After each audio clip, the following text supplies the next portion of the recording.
here in a minute. Let's see. Maybe. Oh, it's just interesting.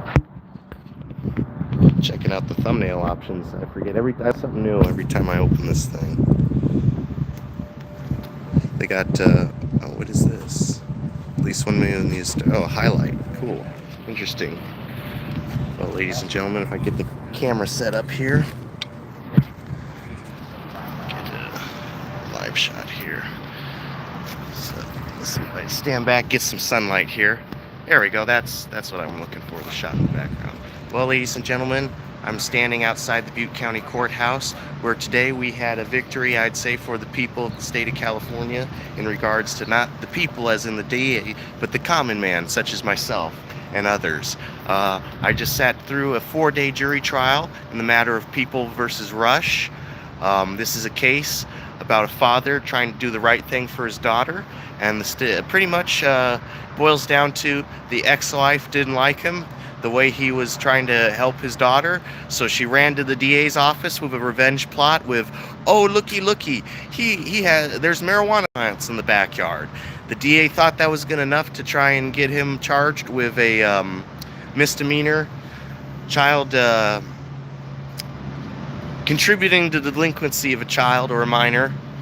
And we just sat through deliberations yesterday a little bit, and today about 6 hours in total across the 2-day period, and they came back today, ladies and gentlemen, with a not guilty verdict.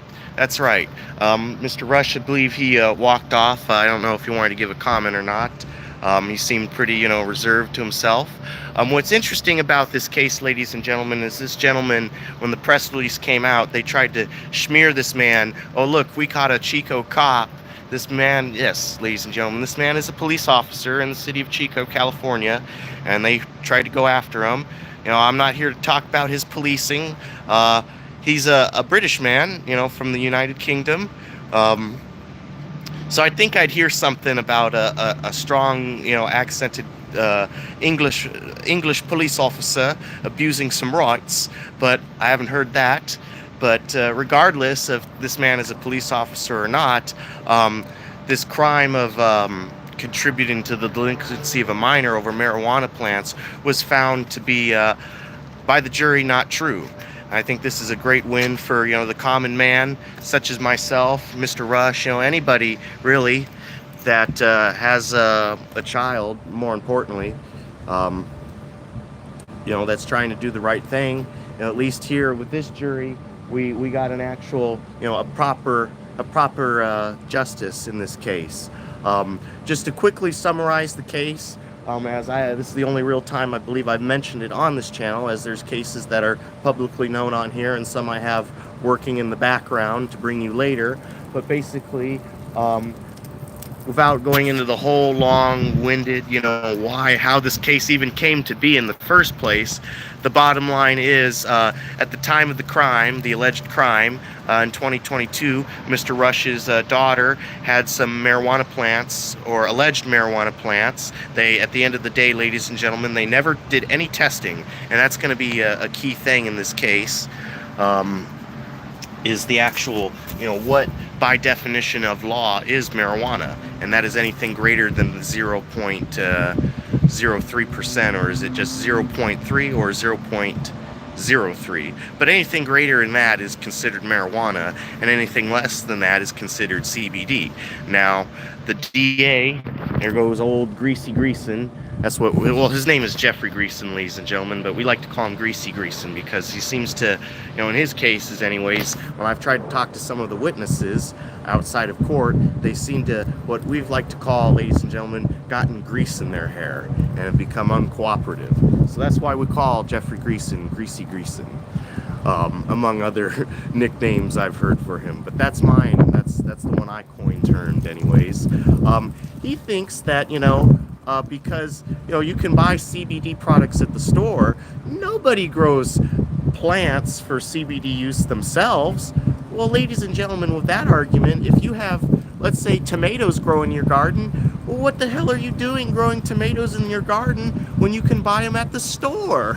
In other words, it sounds like the DA says, well, if there's something you can do that you can do at the store. Don't be self-sufficient. Don't grow your own plants. Don't grow your own food. They didn't bother to test whether or not these alleged plants in question were actually, by definition of the law, marijuana. Their expert couldn't even tell the difference between a hemp plant and a full-blown marijuana, sativa, indica, that type.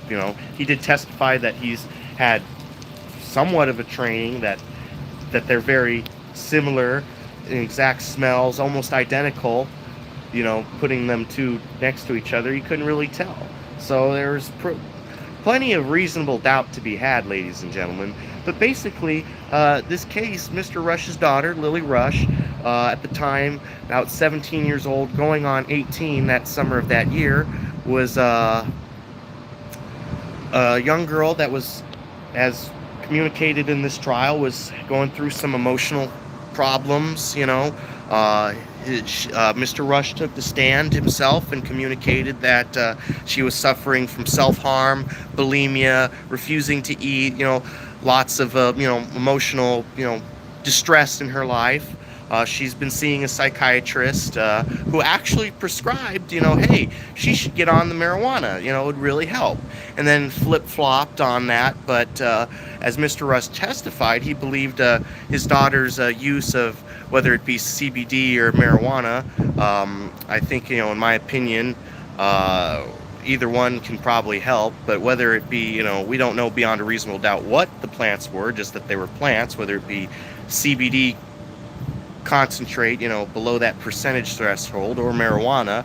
He obviously, he was, he's pretty much, from what he testified, against marijuana, but the CBD products, he testified that he believed was beneficially helping his daughter. So he got put in a rock and a hard place, because there was text messages entered into evidence showing that she was threatening to run away, and other things, putting him in a rock and a hard place. Do I continue with this treatment, or do I, because now my ex-wife has ran to the DA's office, do I risk, destroying all her plants, or taking a more aggressive stance against this because the law says, and I might get in trouble in a sense, or do I continue to allow my daughter, if you will, to grow her plants, her own business, and continue her, her medicine, which, from the testimony, showed that it was actually improving her.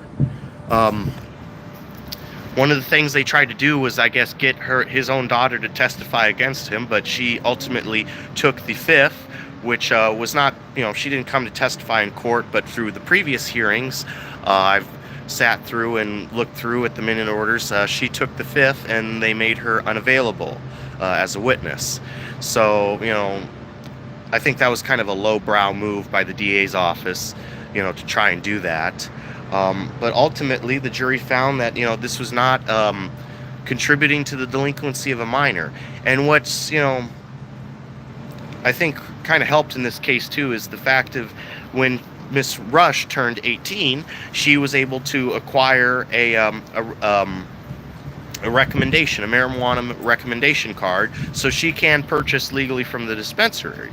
So kind of this issue, we're arguing over between 5 and 6 plants, as shown in the photographs that the DA presented, being in the possession of a person underage, in a few month time frame, because evidently, she turned older, she got her card. So what's the issue here? It's 2024, ladies and gentlemen, and we still have a county in California going to trial over not, per se a marijuana grow that had 1,000 plants that her dad knew about, not, something like that, but we're talking about 5 plants in a person's backyard. It's 2024, ladies and gentlemen. With all the crimes in Butte County, I think they'd go after some higher fruit up there on that tree than the fruit all the way down here that, the rats are eating, because it fell off and they don't have to work for it. So This is definitely a case, ladies and gentlemen, I'm going to be bringing up to the Board of Supervisors here in the next week or two. As in, right now in Butte County, we are going through budget hearings, and our county is wanting to impose so you have your sales tax, and let's say you buy a bottled water or whatever, you're going to have your CRV tax. Yes, lots of meth in our area. Butte County is a meth county. Fling 57, yes, that is a true statement. Lots and lots of meth. But anyways, our county is saying that we're running out of money, so their solution is on top of the sales tax you pay or any other taxes you might pay, like if you buy a soda or a bottled water, there's a CRV tax. For any sale, they want to impose countywide a 1 cent tax. So whatever you buy, you're going to have to pay a 1 cent tax. Whatever, if you buy 10 items, 5 items, what. And they want to say they need this because we're not getting enough revenue. Well, ladies and gentlemen, the cameraman is here to tell you that is a load of horse shit. We get plenty of revenue in this county. The problem isn't getting enough revenue, it's stopping the spending from this office across the street. I mean, we just wasted at least a minimum of $10,000 in this courthouse on a misdemeanor trial for between 5 and 6 marijuana plants to end up getting a not guilty verdict. This is why we are facing a deficit, ladies and gentlemen. Overspending on victimless crimes. Overspending on matters that shouldn't even be going to trial. Like my case coming up, ladies and gentlemen, that I've mentioned before on this channel. They're going to take me to court over a $98.78 matter that I've offered to repay. The whole issue in question is this money that was lost that I'm willing to repay. That's not good enough. We got to go after the cameraman. And we all know why they're going after the cameraman. It's not because whether or not I actually broke the law or there's a victim.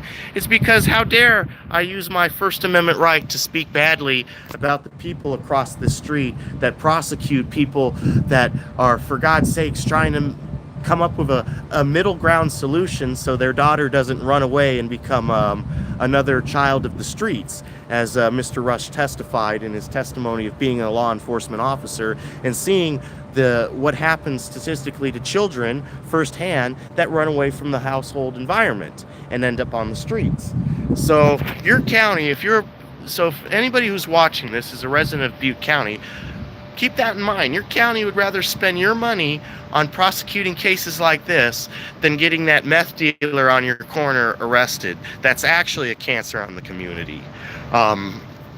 Creating addictions, creating crime that armed people are, hiding in the woods, chemical labs, things that are destructive. Not growing a plant. I mean, come on. This is, what I heard from this case, if anything, a dad allowed his daughter to engage in agricultural activities. A valuable skill, ladies and gentlemen, I think is being lost on, I'm not saying everybody has to be a farmer when they grow up, but I think, it's a basic skill to know how to plant a seed in the ground and watch it grow. I think that skill is being lost. And for someone, to grow plants, I think that's, quite impressive. I mean, give the girl, I don't know many, youngsters at that age that are willing to grow plants. I think most kids at 17 years old, going on 18, would rather be out partying, drinking, having sex, playing video games, not looking to take up a green thumb. So there's that, and then the so-called text messages that they said contributed to the delinquency were a whole whopping, oh, hey, Dad, could you water the plants? Sure. And, oh, hey, Dad, can I borrow $60 for a greenhouse? I'll pay you back. Sure. Boy, that sounds like, some real hardened criminals there. That sounds like, to me, a loving dad that's supporting his daughter. I mean, if this was a tobacco plant, would we be here? I mean, the law is, you can't be smoking until you're 21 with cigarettes, just like marijuana. So would we be here in the same case if this was 4, 5, 6 tobacco plants, ladies and gentlemen? But with that being said, I think I've rambled on for a good 15 minutes here. We're approaching, and I think we kind of addressed the point of this case. But yeah, that's so look forward to coming up at the Board of Supervisors meetings, among other things, on this channel. Hopefully, seeing me more frequently. But yeah, that was here today, Friday, June 14th at the Butte County Courthouse. This has been the cameraman reporting in. Hope you all have a good weekend. It's Friday after all, weekend before Father's Day, everybody. So make sure to call Dad, tell him you love him. And I hope definitely, if anybody this Father's Day weekend better be kissing Dad's ass, it better be Lily Rush, because your dad, put a lot on the line, and almost risked going to jail over these plants, and it took a jury of 12 people to find him not guilty. So if anybody deserves a big hug Sunday on Father's Day, I think it's Mr. Rush. He's definitely a dad who cares. That is pretty lacking in a society this day and age, where a lot of dads, I feel, don't care as much as they used to. But anyways, ladies and gentlemen, this has been the cameraman reporting live outside the Butte County Courthouse here in Oroville, signing off.